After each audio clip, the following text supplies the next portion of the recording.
Welcome back to Spellbound Sourdough. Today I'm going to be showing you how to make one of my favorite sourdough creations to date probably, and it's this cute little Harry Potter inspired mandrake out of sourdough.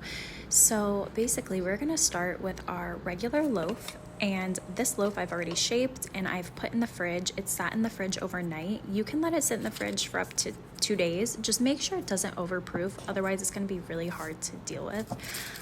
And then I'm going to go ahead and cut the little legs, and I'm going to twist those together. If you'll notice, I'm like pinching the dough together, and it kind of helps it seal the seams, so that way when it's cooking it doesn't, break open where I'm not expecting it to break open.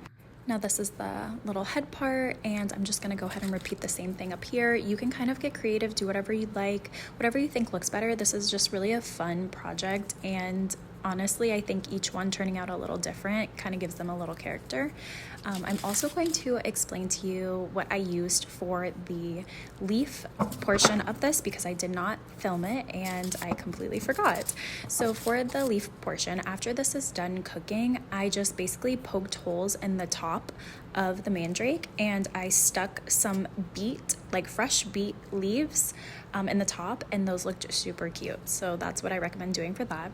For the arms, I like to stick them on the top of the mandrake because I just feel like they stay a little bit better when they're not stuck on top. They get a little crazy, but maybe you want crazy, so it's completely up to you.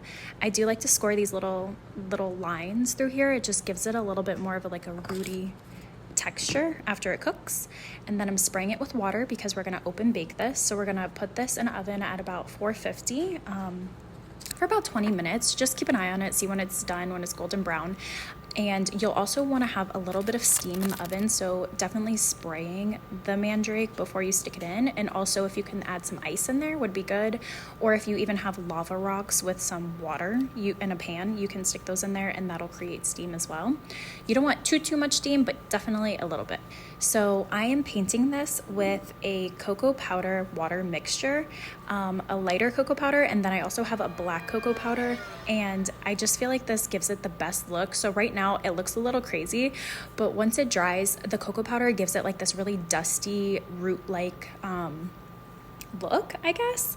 And so you'll see it at the end clip that it kind of just looks like very rooty, and it's so cool. You can kind of put some of that black cocoa powder on top of it too, which I have all around the sides, and it just kind of looks like dirt. So I could definitely see these being like added to a party in like a little pot with some of the black cocoa powder. So cute.